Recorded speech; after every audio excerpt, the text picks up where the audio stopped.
There we go. Terrific. So we have two special guests today, in addition to all of you coming along who are equally special, and they'll be talking to us about coding and coding your data. And it's such a terrifying word because it has so many connotations of programming and of, putting things in boxes, but it's a really important tool for research, particularly qualitative research, but of course quantitative does that too. But we'll probably mainly be talking about qualitative today. But that doesn't mean that you can't toss in questions about quant if needed as well. If we don't know the answers, we promise we'll go and find them. So I'll begin with an acknowledgement of country. I'd like to acknowledge the traditional owners and storytellers of the land on which we're all variously situated and recognise that it was never ceded. So we're incredibly lucky to have two very experienced scholars with us today. And Olamide and Joanna have worked across a wide range of projects in addition to their own PhDs. And Olamide has completed his, and Joanna is still in the process, but no doubt will be there soon. Probably, Joanna, far sooner than you might like. It always comes up quickly, doesn't it? So I'll introduce you to both of them to start with, and then I'll just run you through a couple of slides on coding. So Olamide is a circular economy research fellow at the Centre for Urban Transitions, which is part of Swinburne, of course. And his PhD research explored how to transform plastic consumption in households as city transitions to circular economies. So really interesting research and some really exciting methods as well. But we won't necessarily be hearing about all of that today. It'll be like more the coding aspects, but that doesn't mean we can't explore some of the other parts too. And Joanna is a PhD candidate at Swinburne University of Technology who is slowly writing up her thesis. It always feels slow, doesn't it? Her research thinks conjuncturally, which is a really hard word to say. I actually practiced that a bit. Still didn't get it right, about how Australian sexual health organisations produce digital sexual health promotion aimed at young people. And she's previously worked in a number of Australian and Victorian public service departments, as well as various health-related NGOs. So she's a big range of experience there. And she discovered the importance of qualitative research and coding during her Master of Public Health and hopes for a future where people's lived experiences drive policy and practice. Beautiful. And I think that's something that both our guests today have in common, is that really interest in how people's practices really need to be taken into account with any sort of dreams and visions for change in our world. And always remember that you can ask questions throughout, whether that's in chat or on camera or mic, it's up to you. So first I'll give you a few quick contextualizing slides about what coding is and the common types. I optimistically say this will be quick, but it should be, because I've taken it from, to make it easy on everyone, I've actually taken it from a single website, which means you can go and look at that website as you wish as well. So I'll just get my slides up. There we go.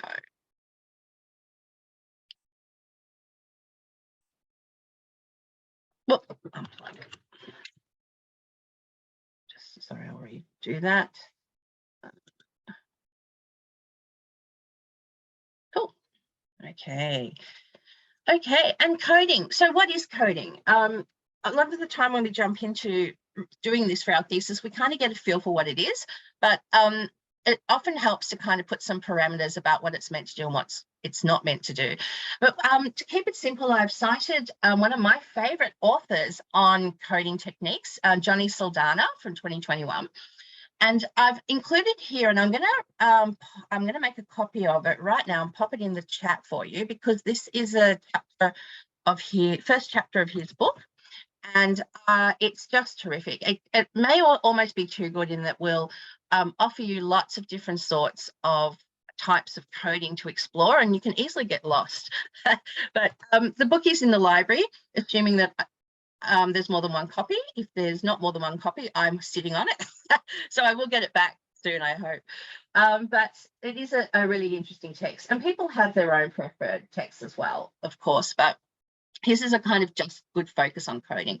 So he tells us that a code in qualitative research is most often a word or a short phrase, like a collection of words that gives an attribution or a value to part of the data, or what something that's coming up in the data. And he kind of puts this in terms of being a portion of language-based or visual data. So it doesn't just have to be coding of written work, it can also be visual as well. But the idea is that you're kind of finding a short descriptive term to give some type of identification to what's in that component. And I do have to be careful using the word descriptive, because descriptive coding is a particular thing. And there are other sorts as well. But for our purposes, it's often something that captures an essence of what that section of the data is about. And of course, that data could consist of many different things: interview transcripts, participant observation, field notes, journals, documents, literature, artifacts, photographs, video, websites, email correspondence, book covers, can be anything. So do check out his text if you're interested in his work. And just to give you a quick look at what coding can look like on the page. Now, remember, these days we often use tools like NVivo and even sometimes Excel, various range of tools for coding. But this is, I think, a good visual, and I have taken this from Saldana's chapter, and it gives you a sense of what it actually visually can look like. So in the section at the top, the first paragraph, it's a section on interviewing people about dogs, which really resonates with last week's session, because I talked about dogs there too. I noticed that, it's really about security, I suppose. I noticed that the grand majority of homes have chain link fences in them. There are many dogs, mostly German Shepherds, with signs on fences that say beware of the dog. So when someone's gone to code this, what they've done is they've looked for a particular element in this paragraph that has a kind of strong message in there, or it's basically got a topic. So they've identified in their coding that this paragraph for them is about security. So this is what they're obviously looking at, some sort of aspects of how people feel in their homes, or aspects of security. So they've nominated that as being what that paragraph is about. That is what the topic of it is. And this means that when the researcher goes to do their research, they can draw together all the elements or all the parts of that document, and then other documents that might have to do with security, and then they can decide what they want to do with those segments. Do they want to position them against each other, or do they want to group them together as one? That's the sort of thing we'll be talking about today in some ways. And the second one is when you've got multiple codes across one piece of data. So he cares about me. He's never told me, but he does. He's always been there for me, even when my parents were not. He's one of the few things that I hold as a constant in my life. So it's nice. I really feel comfortable about him. So that section of data was about mentoring. So the researcher has looked at that and identified some key elements that are coming out of this piece of data. So some emotions, some topics, some underlying sentiments in there. And this person's given them 3 potential codes: sense of self-worth, stability, and comfortable. And you'll notice that comfortable is in quotation marks, and that's an example of NVivo coding. Now, NVivo is a program, but it's also, and that's spelled N-V-I-V-O,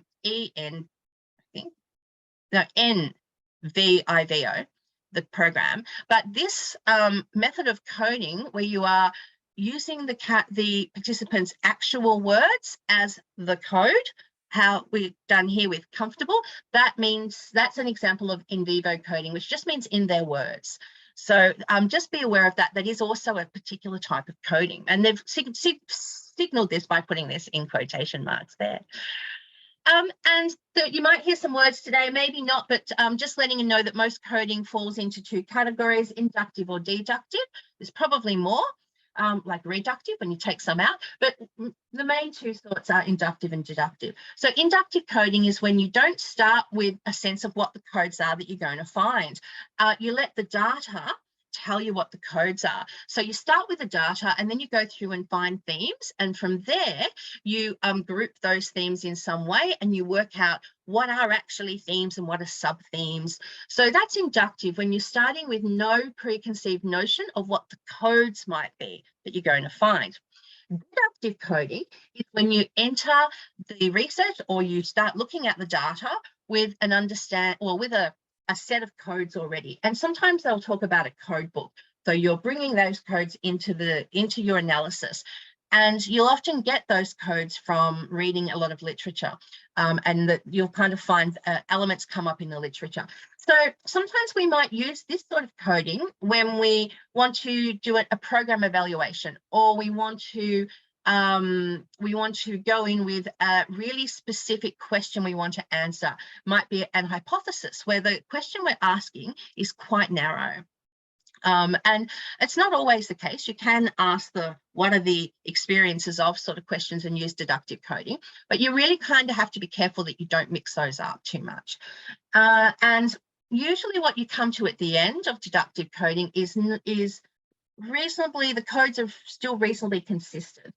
So just keep those in your mind. And there is a really terrific website, which is a bit naughty of me because it's actually a program, and I'm not promoting the program, but I just thought that it was a nice visual guide.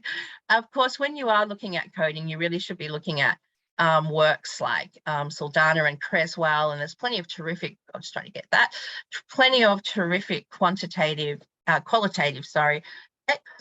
coding. But this one, if I can pick that up, there it is a really good little entry point because it's nice and visual. It's got links to all different sorts of coding. Don't let it blow your mind because there is a lot of coding talked about in those on that website. So there it is there in the chat. Okay. And just to give you a quick recap, and my clock's not working.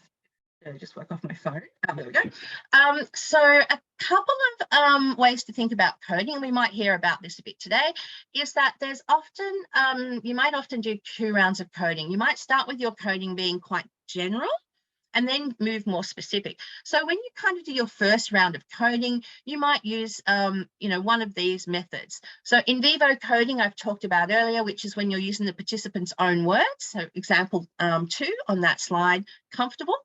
Process coding is when you are capturing an action. So for instance, if you are wanting to work out how do different people make cups of tea, because everyone has a different process, especially if you're using a kind of kettle and you're letting the tea bag sitting there for a while. Do you add the milk in first? Do you warm the cup? All of these things. So process coding is when you are looking at the different sorts of processes people use. You may not want to split that process into steps, or you might want to, but process coding is very useful for that. And it tends to use a lot of ing words in the end, according to the Delve tool side. Descriptive coding is when the code is a word or a noun that describes the content. So for instance, the first example on that that I gave you, that is descriptive coding. So it tells us, or describes what is in that example. So in this first example, they're talking about security. So that is the descriptive code that's been given there. And value coding, and this I think can be a bit confusing, so proceed with caution and do a bit of research if you're thinking about doing this one. Value codes give a term or a word or a value word to a participant's attitudes or belief. So they might be words like, anxiety, or a value could be morality, or it could be honor. So it's about working out what the kind of core values are demonstrated in your samples that you're looking at.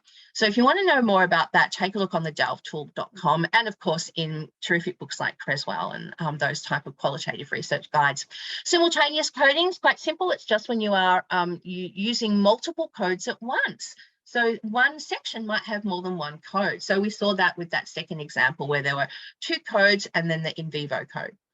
So when you've done that, often what we'll do is go in and tighten it up for a second round. Now, I'm not saying this is the right way to do it or the best way to do it, but this is kind of commonly what we do. If we're not 100% sure of where we're going with it. So you can also look at this slide as a more formal example of the different sorts of coding. The other slide was a little bit more of kind of generic styles of coding. This slide has coding that is more attached to methodologies, whereas the other one was more about various names for processes. So thematic coding is very common. That's when you are often using inductive research, so you don't know what sort of themes are going to come out until you start, and you're looking for reoccurring patterns and themes. And there is also another type of coding called pattern coding as well, which I won't go into, but if you're intrigued, go and look it up, and you can come back to us and share. Axial coding is when codes relate or categories relate to each other. So what are the relationships between the two? And that's really common in grounded theory, and particularly a specific sort of grounded theory. So generally you're using thematic or axial, you're not always using them together. So most of us use thematic coding. If you're doing grounded theory, you'll probably end up using axial coding. Theoretical coding is when you are coding according to an hypothesis of a theoretical framework. So you are looking for elements in that data for the theoretical frameworks. So you're really coding for that. You're not looking for additional things that are coming out. And elaborative coding is when you might be applying a theory and you are looking at what's coming out that extends that theory or expands that theory. So you might be looking at coding that other people have used in other research, and you are adding to that in some way. So there's some kind of rough ideas around the different sorts of coding. And as I said, do go and have a look at those. So that's enough for me now. So I'm going to stop sharing. And coding doesn't have to involve sticky notes. But it very well may, you never know. So, all right, so let's jump on in. So, as I said, ask questions anytime or in chat or in mic. So let's jump in with the question of what type of coding Olamide and Joanna have used. So maybe we will start with Joanna. Would you like to share with us what sort of coding you've used? Yeah, well, I think to kind of get a sense of the coding that I've used, I have to kind of complicate the inductive, deductive kind of divide that Caroline has done. So the type of data analysis that I used is called abduction. And I'm going to get my little description of abduction here so I don't ruin it. And so Ido Tavory and Stephen Timmermans have described abduction as the process of producing theoretical hunches for unexpected research findings and then developing speculative theories with a systemic analysis of variation across a study. So when in like the simple kind of understanding is induction is looking at the data without any kind of reference to research, which is in theory, unless you live in a cave as a researcher, it's impossible. And the same way in deductive is that you look at the data through one theory. And because we haven't found one theory that describes everything in the world, it's really like multiple theories that come together and provide new kind of insights into observations that we're seeing. So abductive analysis kind of pulls those two together in a really pragmatic mix. So that you're drawing on both principles of inductive and deductive to try and make sense of the data and the observations that you're creating in the world. And so that's really through kind of like an iterative process of collection and analysis and looking at differences and similarities between what you've collected to describe like better, richer, more rigorous and more enabling analysis. So I kind of drew a little bit from grounded theory in terms of my approach without realizing. I love Saldana. I think that that's a really good kind of like starting process to get into coding.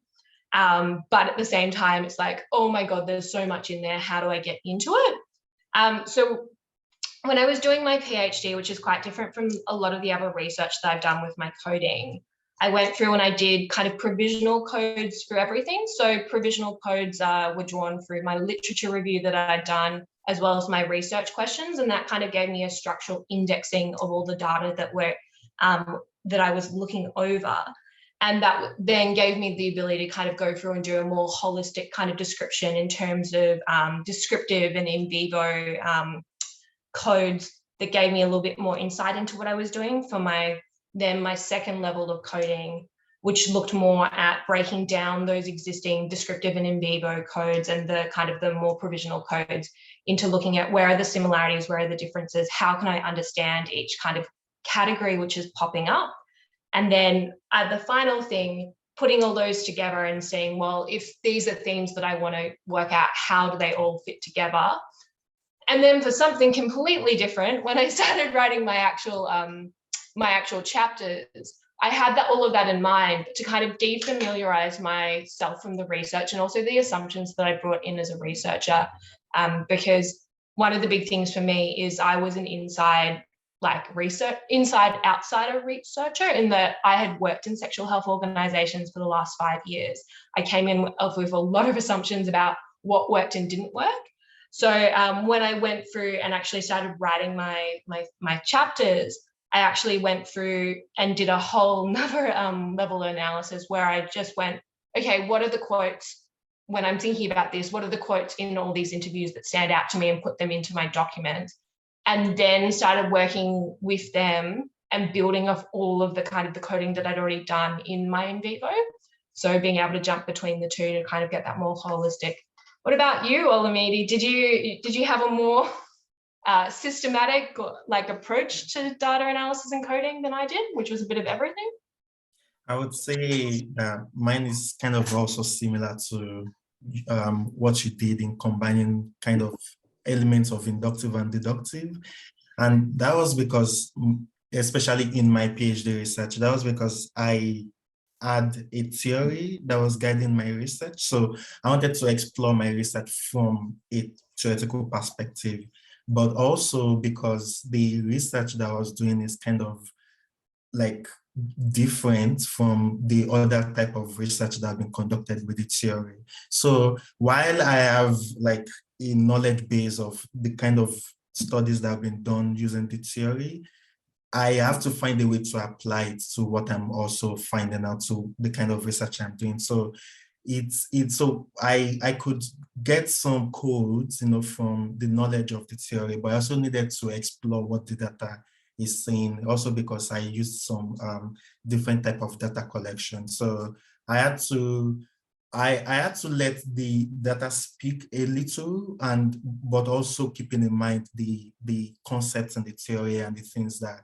I'm looking for, especially to answer the research question. So I combined a little bit of both. And so I mainly used NVivo, and I did not transcribe my interviews, which could be as a result of laziness or so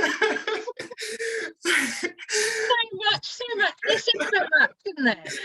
But one of the reasons that I actually decided not to transcribe was also because when I collected my data, I collected it in Nigeria among low-income households that probably some of the some of the interviews I conducted in a different language.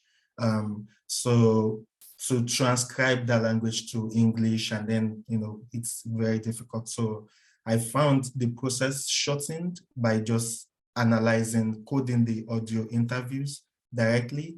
And I also got some pictures from my research that I also coded in NVivo. So I kind of listened. So I had, because of course, at that point in your research, you would have been very familiar with the theory you're applying and the concept and the various ways other people have applied it. And of course, I also used NVivo for my literature review, for my systematic literature review. So I coded literature reviews in NVivo as well. So I kind of used, let's say, descriptive, right? Because I found out that I personally favor letting the data speak. So when you listen, for example, the audio, and you listen to what people say, and you listen to the way they describe what they do, because my research is about practices, then when I code, I don't like using one-word coding, especially at the first instance, because I feel like it takes a lot away from the coding process. So I kind of usually use short phrases to code. Then at the later stages, I tend to bring it together and use one when I try to derive themes. But at the start, I don't like using one word, because I think when you go back to the codes and then you start wondering, okay, what did this person say? Why did I use a one word stuff is? Then, so yeah, it's a bit of both actually, like Yoruba, I guess, in a different way. Sure. And how did you code visually? So you've got the images that you had of people taking photographs of their plastics use in their home. Yeah. How did you code that visually? Tell us about that process. Yeah. Yeah, it was actually very simple, and all these programs like NVivo have made it easy to select different part of the picture that you want to code. So for my research, I was looking at plastic and the way plastic are arranged in households. So I wanted to find out, okay, do they hang plastic on the wall? Do they put it on a shelf? Is it close to, is the plastic that they use in the kitchen, is it close to their bathroom? What kind of plastic do they use? Is it thick? Is it transparent? Is it light? And you know, how, so I was looking at spatial, the spatial arrangement of plastic. I was looking at the type of plastic that they use. I was looking at the kind of activities they do with those plastics. So when I have the pictures in NVivo and I want to code, I could select different parts of the picture and code as I like. So I use multiple coding.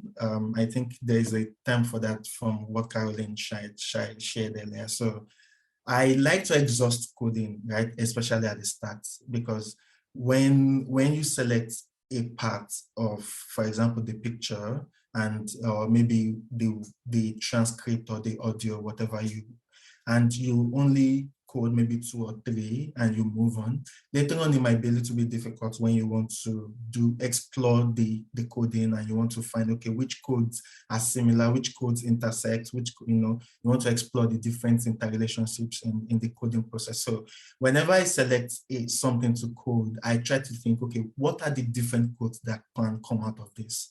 So while I have some previous coding that I might have prepared, so for example, if someone talked about they use plastic in cooking, right? Cooking is probably an obvious coding, plastic, the type. But then after doing the obvious, coding the obvious, I also like to ask myself, what other thing is in this code, is embedded in this piece of interview or in this line that I can code that would help me later. So also notes, you also use notes and memos that could also help you if you're not coding directly, that can also help you later when you're exploring your data.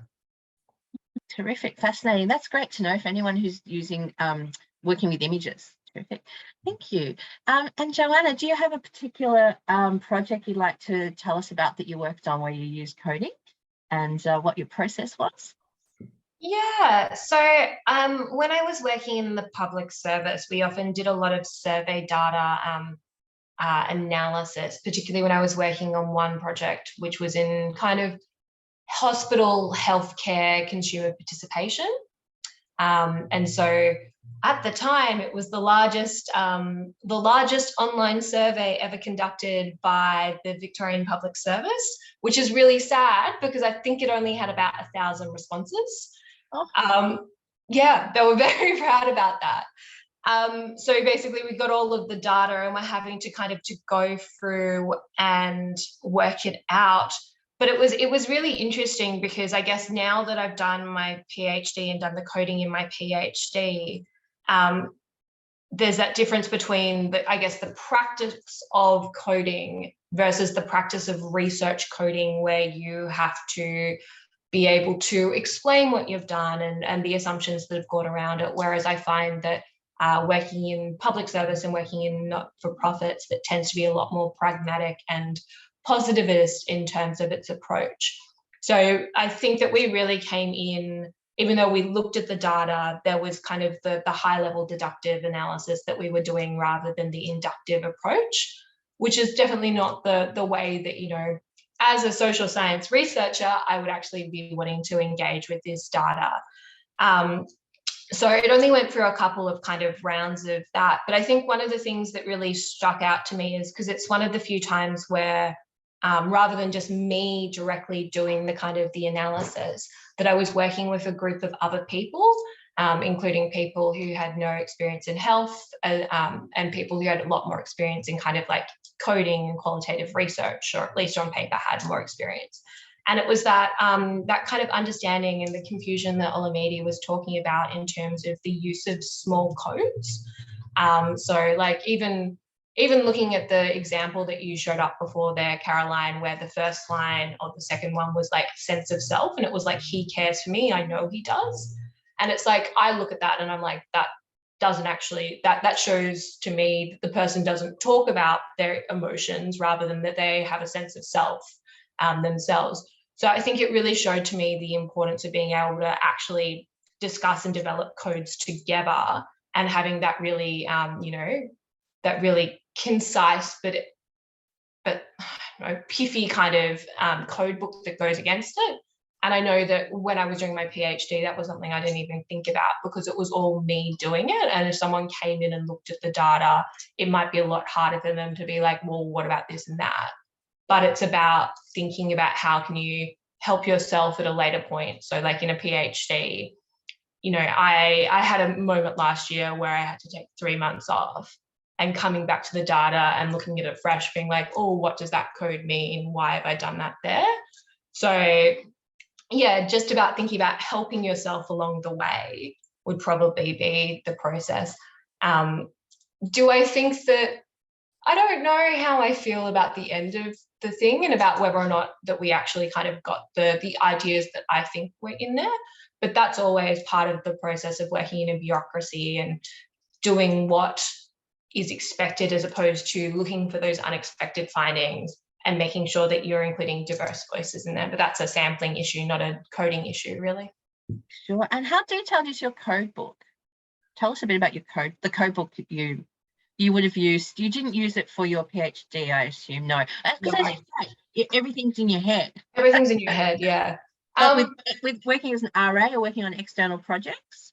Yeah, so you have to write maybe like 2-3 sentences that really are able to clearly work out what this is, why this is, and how this differs from other codes, because there are, like, particularly when you're not just doing that kind of like holistic thing that this covers this covers that, but when you're going down and breaking down those differences in the different kind of almost subcodes rather than a code,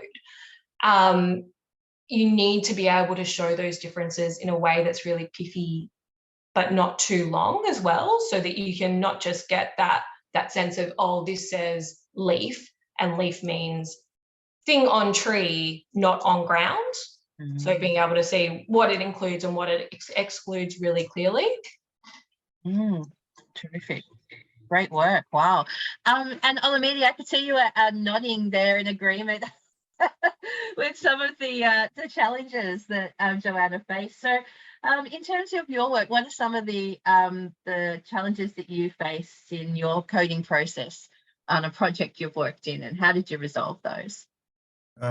Yeah, so I would say, like, coding is very, like, you have to be very pragmatic when you're coding, right? Because, if, like, while you might read several resources and stuff, and you might read several, literature, while you are engaging with your data, you have to always ask yourself, over and over, if you are doing the right thing with your data, because in the PhD, when maybe, for example, if you're doing a PhD by publication, you might probably have to produce 3, 4, 5 papers from the data that you have. So you are wondering, okay, how do I, share this data among the papers? How does this data explain my research question?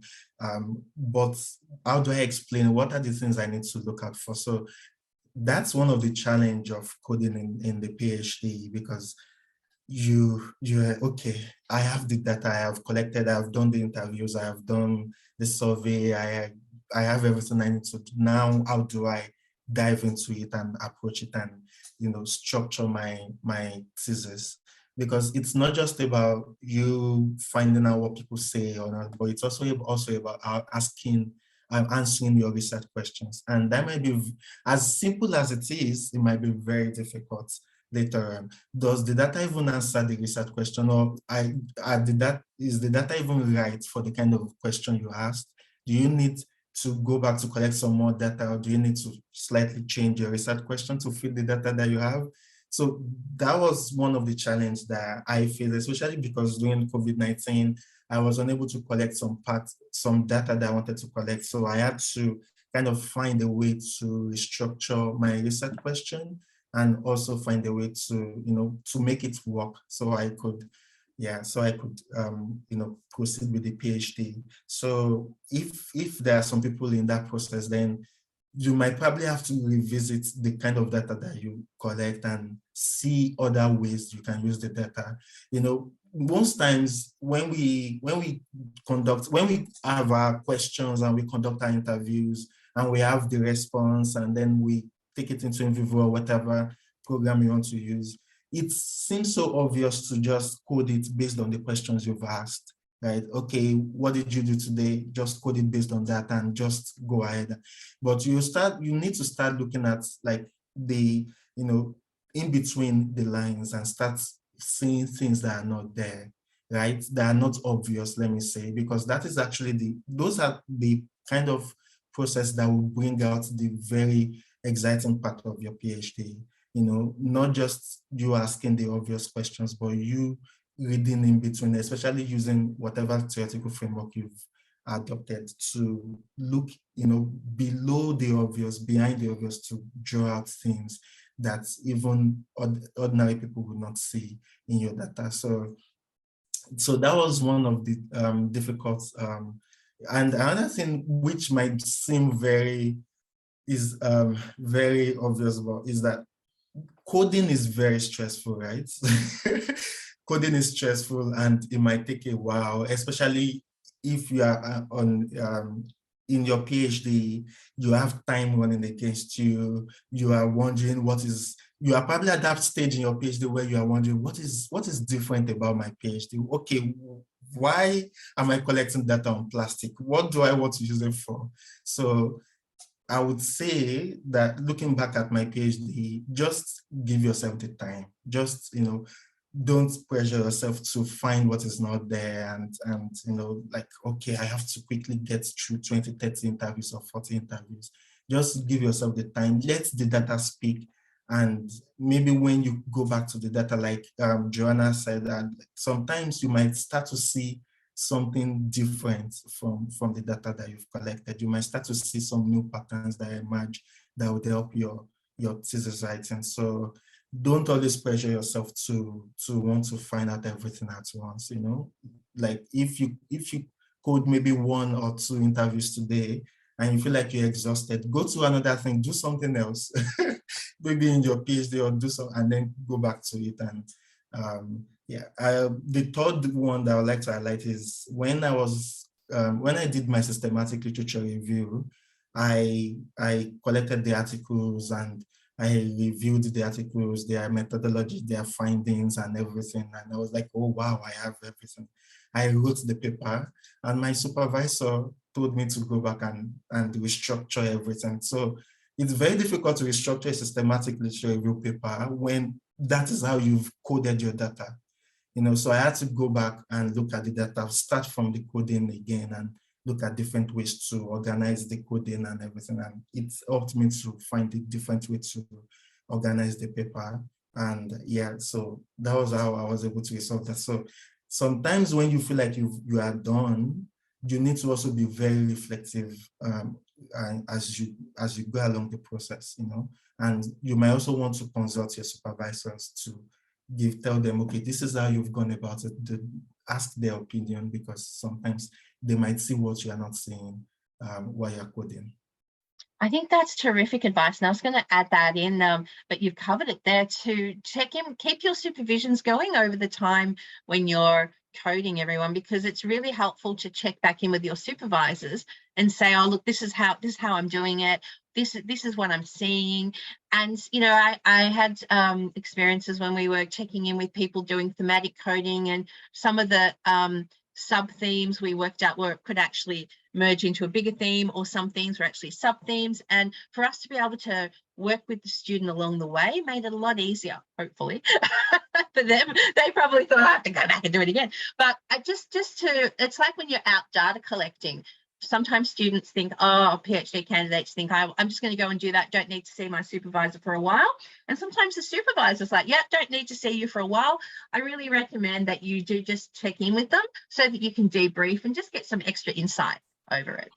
And I think that process of being able to talk through what you're seeing with someone, whether it's your supervisor, whether it's another PhD student, whether it's your family member who knows absolutely nothing. It really Exactly. helps you kind of strengthen and understand, well, I'm seeing this and I'm seeing that. How are they connected? And I actually and it's something that's actually really lovely. That the second article, well, the article on abductive analysis that I put in the chat, it really does talk about that from a reflexivity perspective, that, going on walks and talking through with people, those are really useful processes to help you be able to, pull yourself away from this data that you've completely immersed yourself in. Like, I know when I was doing my intensive data analysis, that was 9 to 5 for a month, where I was just like, oh my God, if I see NVivo and Navitime, I will throw my computer away, which I didn't, and definitely do not do that to a Swinburne University computer. That will not get you to submission. But you really do need to be able to process not just the stuff that you're seeing on paper, but what it actually means and the values that it puts within it.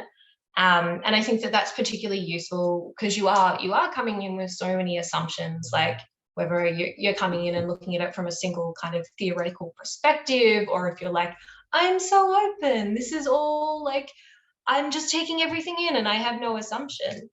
A lot of the time, your common sense, you'll be like, oh, that doesn't matter.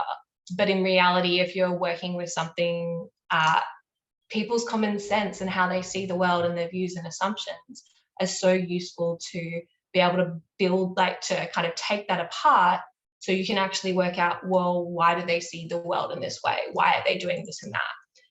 Whereas if you just look at it and you go, oh, well, everyone sees the bosses are annoying, you don't quite understand the specifics of what comes into play there. Excellent advice, for sure. And Olamide, I saw you were smiling and laughing when Joanna mentioned about telling family. So clearly you've inflicted the coding discussion on plastics to someone.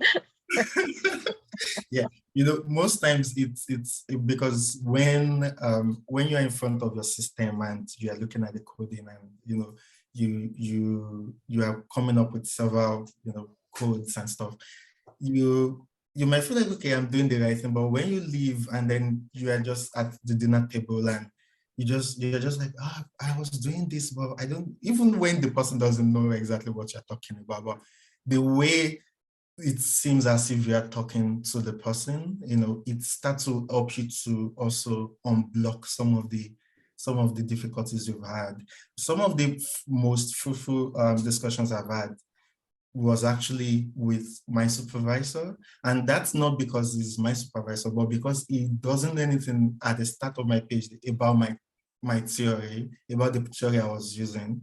And whenever we are in a meeting and I start explaining what the theory is, what my process is, it starts to help me to understand the things I was doing as well, and I start to get some new insights that I can use in my PhD. So that's been very useful. So sometimes it's not just speaking with someone that's very knowledgeable in your field, but also speaking with someone that doesn't know anything at all in your field, and you're trying to break it down to them. It helps you to also break down the kind of data that you have for that. Yeah. And I think that goes back to all the stuff about, making this notable and significant research. If you're only talking to people in your field, it might be significant to them, but it doesn't mean it's actually significant to the world, and why is it being funded? Yeah. If you're not talking of people I'm kind of health and media communications, and I'm incredibly lucky that I've partnered with someone who is in economics, who has a completely different view on the world and has told me that I don't actually do coding because it's not an R. When I said I'm talking about coding. And R being it's a statistical analysis. Yeah. Yeah, very happy that I'm not having to use that or SAS or Stata, where it's if you're not coding with the space, comma, space, if it's space, comma, it doesn't work. So I'm NVivo. That's moving into programming. Oh, it's it's definitely, it's one of those things where I'm I like that NVivo is hard to use when you don't know how to use it. But if you do one of the, the free training kind of modules that Caroline often kind of advertises, if you just do the introductory thing, it becomes so much easier and really user-friendly and quite fun to kind of pull the things together and also be able to see all of the workflow that you've done in it. And you're like, oh, because often when you're coding, you're sitting there for a couple of hours and you're like, I've got nothing. And then you look at how all the codes have kind of like moved together and where they are, and you're like, I've actually done a lot of work. And being able to acknowledge that, you know, sitting down, reading and like assessing all of these things is a lot of work. And it will be something where, you know, it will be a lot of work for a long period of time and you have to do the work, which I think is the hardest part, particularly when you're a PhD student and, you know, you have all the time in the world and no time at all. But sometimes you just need to, you know, put yourself down, do the work, take the time off so that you can think about it, but do it in a way where it all comes back to continuing to do the work as opposed to just living the life that PhD students do in media. Terrific. Yeah, and so in terms of there's some really great challenges that you've outlined. Are there any other challenges that you face with your coding, with projects that you wanted to share before we move on to talk, you know, a little bit more about NVivo and other programs? Less about like data analysis and coding and more just about data collection, which is, most people assume more data is better data. But particularly when you're coding and when you're doing that in-depth work, you realize, oh, 16 interviews is more than enough. I could spend the next year just coding these. So remember to be like, when you're collecting data, you want to be collecting data that provides you the insights, but you don't want to be collecting so much data that you literally feel you're drowning. I can relate to that because, yeah, I only collected half the data that I wanted to collect. So I was worried that, okay, how can I complete a PhD with about 12 interviews and write maybe about 6 papers? How can I do that? But when I dived into the data and I started coding, I found I had like everything I need to answer my research questions. So I would say don't be afraid to code as much as you can.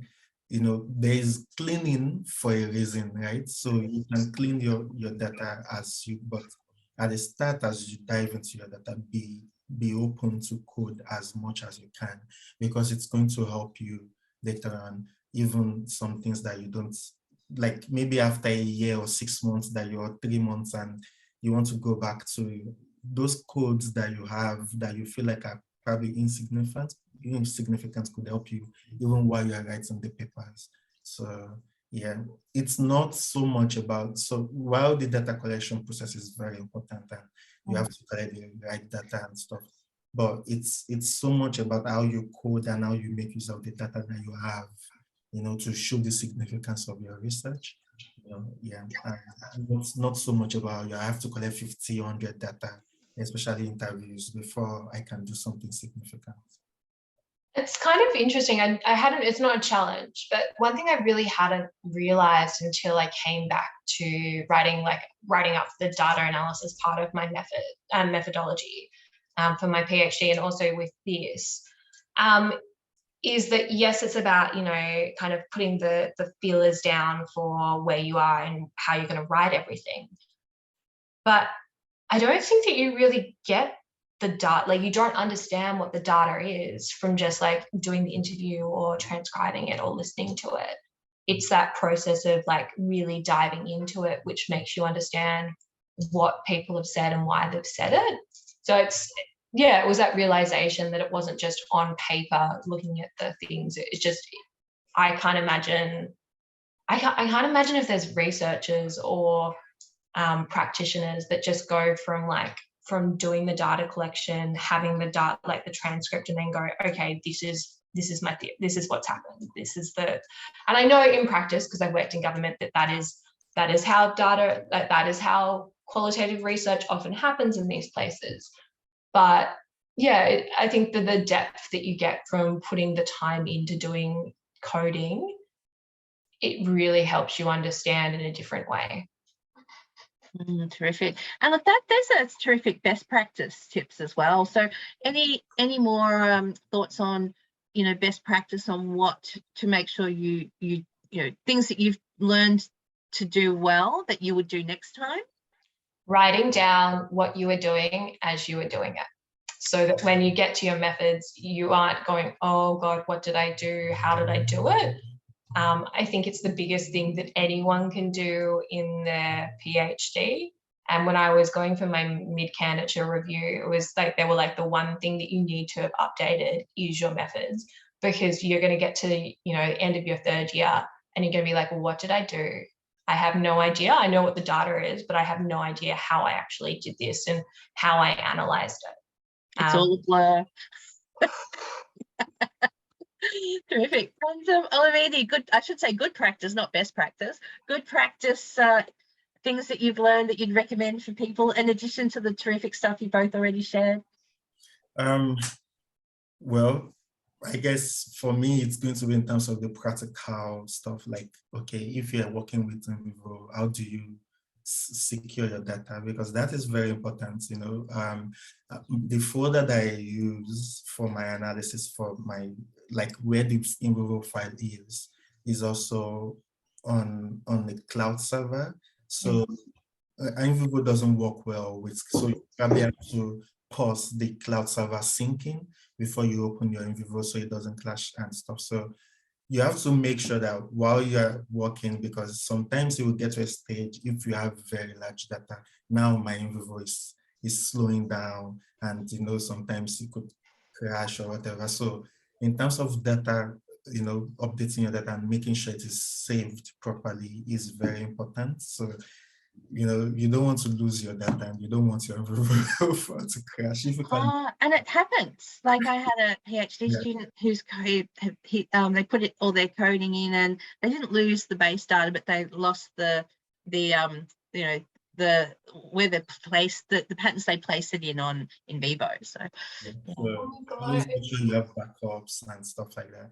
And because it backs up, because it auto saved so quickly. So maybe that's something too, is think about when you set up the auto save, how long do you want in between the auto saves? Yeah, I did 15 seconds, so it always reminds me 15 seconds to yeah, you know, so that is important. And I would say in terms of the coding process itself, right, there are, like Caroline has shown, that there are different ways, don't be afraid to combine multiple approaches, you know, so like just do what works for the kind of data that you have and the kind of way. So I am currently, in my current role, I am working with a different kind of data, and I'm approaching it in a different way from the way I approach my PhD data and from the way I've approached different data that I've worked with in the past. So let the kind of data that you've collected and the research aim guide the way you could, not that, you know, I have to stick to one way, you know. So it's be as much practical as you can, you know, so because that's probably going to help you to find some things that are not obvious in your data. So yeah, I'll read as much as you can, but when it comes to the data and you are in front of your system, be as practical as you can, work with whatever you have, you know. Yeah, allow it to be messy as well, and celebrate the mess, because if you're just going to make everything perfect, you're not actually looking and really delving into it. I do think that going and looking at the Saldana and looking at the kind of the really short descriptions of each different type of coding is a really useful way to think, well, as Alamedi was saying, like, what am I coding? Why am I coding it? What am I wanting to get out of it? If you can put those two things together. So like that can be a really useful way to kind of start the process. Another really useful thing within NVivo is the use of like the kind of the search tool, which I find particularly useful if you're writing in like a conference abstract about a specific thing. Like I had hope recently and I was like, oh, do I have any quotes about hope? Has this come up before? That can be really useful, but there's also a lot of kind of like visualization tools within it where you can like, if you get rid of all of the filler words like to and the and a and that type of thing, you can see what are the most most evident words that are consistently coming up in interviews, which can be really useful to give that kind of broad basing thing of like, oh, this is actually what I talked about. But one of the things that you do need to be aware of is it's not just capturing the answers to the questions, it's also looking at your questions as well. So if you're someone like me who was asking lots of questions about young people, if young person is like the most used word, you have to kind of think about, is that because I've used it the most, or is that because other people have used it the most? But I also think that the NVivo function with the codes and how you can kind of move the codes around quite easily, like you would if you were doing kind of like a brain tree in terms of looking at all the relationships, which is, I've got another thing on thematic coding, the thematic networks, that also shows like a different approach to how you can kind of visually put that all together. But I find that a really useful tool to be able to drag and drop and move things around, and also move them back when you decide that things are not particularly useful. So yeah, I think that's a lot of my good practice. What I usually like to do is if like I select anything to code, and like when you right click and you see the menu and you see NVivo coding and different stuff, I don't usually like to use, there's this one that says use recent coding. I like to open the box, the coding box, and I open all the codes that I have and I go through them, because sometimes you forget the things you've coded before, especially when you have long coding. So when you go through the coding again, and you have at the back of your mind what you've selected to code, then you select the relevant ones. Because it's always very important. So like I have had an encounter where someone did coding, and when they got to where they would explore the data, they were like, okay, I can't find anything, I can't find things, I can't find connections and stuff like that, because they did not code multiple codes with the same data. So it was very difficult for them to find, okay, this relates to this, or this relates to, so they had to go back and start the coding again. So always kind of exhaust the codes there. So I like to open the box and I look at all the codings I've had and see which ones are relevant to what I've selected. Then I add extra coding if it is relevant, if it is important. So make sure that you exhaust the coding, because it helps later on when you explore, like when you want to use the matrix query or whatever you want to use, and you want to see the connection between the codes. It helps. Yeah. So. And that's one of the reasons why I like to do the high level provisional codes over the what are the themes in the interview that were covered, and then go down and be able to break them down so that you have the holistic and then the really selective kind of approach. Because otherwise, you just don't really have if you've only got the really specific stuff, you don't know what the rest of the stuff is covering. Yeah. Terrific. And we've talked a bit about NVivo. Any other tools that you use? Somebody's mentioned Obsidian, which I did hear about this. I think Linus from Design told us about this as a tool to visualize data and connections. So something that is like a mapping tool. And so I think Kirsten has asked, has anyone used that to visualize codes or relationships between codes? No, it's probably like a network. Go on. Yeah. I used Kumu.io in my PhD. I don't know about Obsidian, but I used Kumu to kind of visualize the codes and animation. I used it for my systematic literature review, and I also used it for some other projects like it. So I also use it for kind of to develop a conceptual framework from the data that I collect. So visual programs like that are very useful because it helps you to kind of, because let me give you the example of, so I was looking at sustainability practices around plastic, and I had coded, I had organized the coding and everything, but when I went into the visual program and I started playing with the codes, with the different themes, let me say, rather than codes, with the different themes that I have, and started to see, okay, how do they connect to each other? What kind of relationship do they have? Is it direct, is it indirect, is it mutual, and stuff like that. It started to help me see a new pattern, and that was how I was able to develop a conceptual framing that was very important for my PhD. So NVivo is not the best in terms of playing with visual stuff. So if you have, I don't know the Obsidian program, but if you have a program that helps you to play with different visual stuff, so it's very, very good to kind of move your codes around and find new relationships. So let me put it in the chat box. I used terrific. Thank you. .io. I just keep hearing Olamide talk about like his experience doing his PhD, and I wish I was that systematic and like structured with how I did my lit review. God, where were you 4 years ago?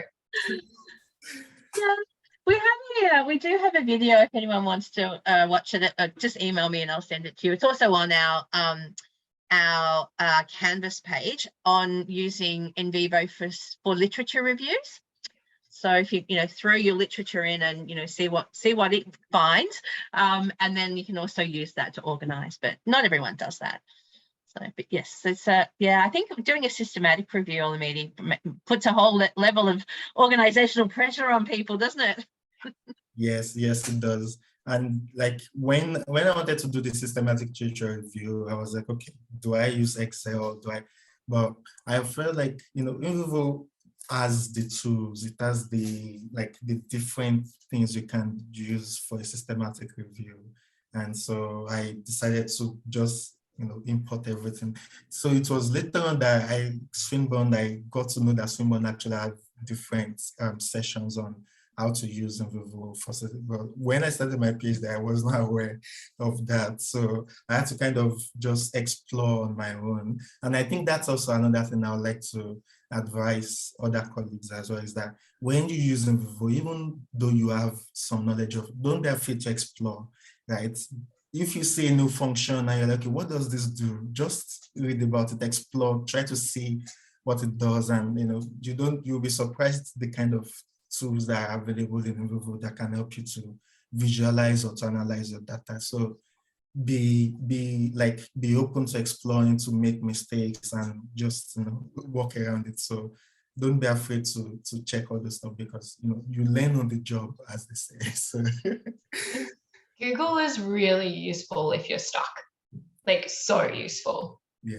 And it's can be challenging to get access to training in NVivo and these sorts of tools. The university doesn't have as much support around these as they do, say, EndNote, where they used to run EndNote classes, like citation software classes, and you've got a contact person that you can go to. But we do occasionally run them through Charlotte Coles's area. I've got 2 videos that I've got a lovely, terrific training professional from Melbourne Uni, Alex, to come out and run. So I've got 2 of those on video that people can access. But you can also email us or email me if you have a specific question or a problem with any of your coding software, and I can find the person that can help you. Like, we have a terrific person in design, an academic there, Abdullah, who is a kind of contact person for NVivo often. And the challenge is sometimes the university decides they don't want to host that software anymore because it's too expensive. They don't want to buy all the licenses. So that can be a challenge, but we always find ways around that. But there's definitely, the best, a lot of people say the best way to learn about NVivo to start with is to watch the videos that are on YouTube. They're quite good. Just check they align with the version that you've got access to here. And as I say, email me if you have questions, and then I can find someone that can answer those or support you in those. So let's pause for questions. Does anyone have any questions, or they want to share a challenge they're having with their coding, or if they're using quant coding? Not that I'll be able to help much there, or not that I do much coding anyway, so I'm definitely in the presence of the experts here. Questions?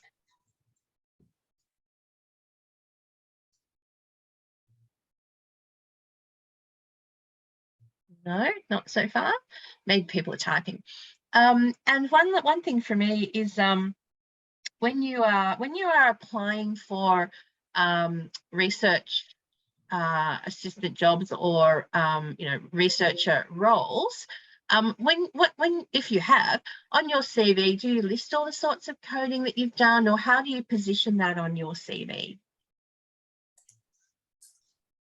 I'll let you run with that, Helen. Well, what I do on my CV is like with the different positions, different roles I've done, if it involves coding and stuff. So when I have the position, I also have like, bullet tabs that I describe what I do in that role. So that can involve, so I explain maybe qualitative analysis using this kind of tools. So that's why I do there's a different type of coding, but sometimes I can just say, okay, I did qualitative analysis on this project, and these are the tools that I used in that. So yeah, so that's why I do. Yeah. And there's a kind of whole host of private, I shouldn't say private, but a whole host of additional software that you can use. NVivo is the one that is the most regarded and the most popular. The one I mentioned on my slide, Delve tool, is just an example of, so it's DLVE tool. It's just an example of competitors in the field that are Atlas TI that I've used before, and that also has good, but of course is the most popular. Atlas TI is also good. Yeah. Is Atlas TI free? Is that why? I'm not sure, because I think like growing up in my academic career, I actually found Atlas TI. It was the one I started with before NVivo, but what I realized is that a lot of institutions use NVivo. So when you work in those institutions, you get access to NVivo. Yeah, but I started with that, and I think they probably have some maybe 30 days or 60 days trial period or so that you can also. Yeah.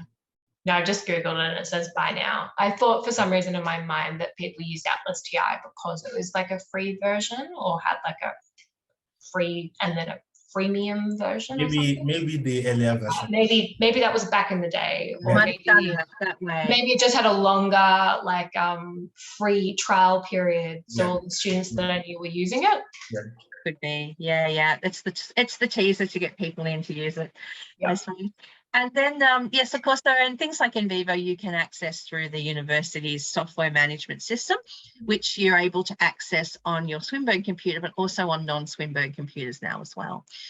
Terrific. Well, look, if we have no questions, final call for questions. Anyone? Give you a minute. And anything further we'd like to say, Joanna and Olamide, about coding, other than the incredible amount of material you've covered? It's terrific. Thank you. Any final suggestions or thoughts? Yeah, coding is messy. Coding is hard. It's going to take a lot of time, so don't beat yourself up that it's not going faster than it should. It's taking time because you're doing a lot of work, even if it feels like you're just staring at a computer screen. But the more work you put into it, the better the outcome is with your research outputs at the end. Yeah, that summarizes it perfectly. Just been synthesizing your great insights the entire time. So terrific, wonderful. No, it's you've worked together beautifully to cover so much material. It's inspiring. So thank you so much, everyone. We can call it there if people have no further questions. Remember, you can email me anytime.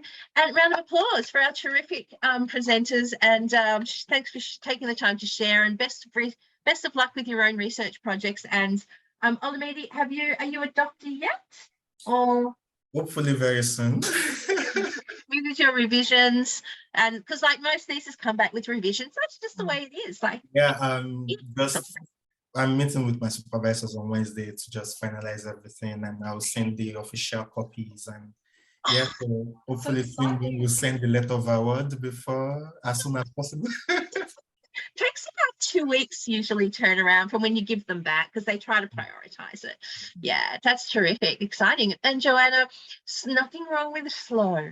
Oh no, slow's actually been the best decision that I've made. I mean, financially the worst decision I've made, but mentally the best decision that I've made. And it just allows you to be able to see the connections between things in a way that you wouldn't if you're trying to push it out for 3 years.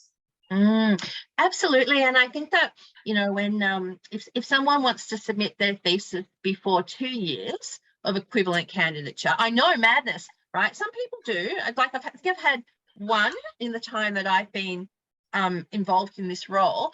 And, you know, it's very likely to be underbaked. Not that the work isn't there and that the literature's not right, but it's that cognitizing. You need a lot of time to think through the consequences of like the various connections, to think about how the thing you're researching connects with changes in the world. You know, it is a slow, the best things are the slow bakes, right? So, you know, don't worry, but don't try to race through it. I know there are pressures when people are on scholarships, etc., and the university wants you to get in by a certain date. And, you know, yes, we'll nag you if that's coming up, but the value is taking the time to really appreciate the rabbit holes you go down to. I think they're part of what you learn. It's not just about what ends up in the thesis. Yeah. Terrific. All right, thank you everyone, and we'll call it there so that Joanna and Alameda and all of you can get on with your very important days. Thank you so much. Have a nice day. See you everyone. Bye. Bye.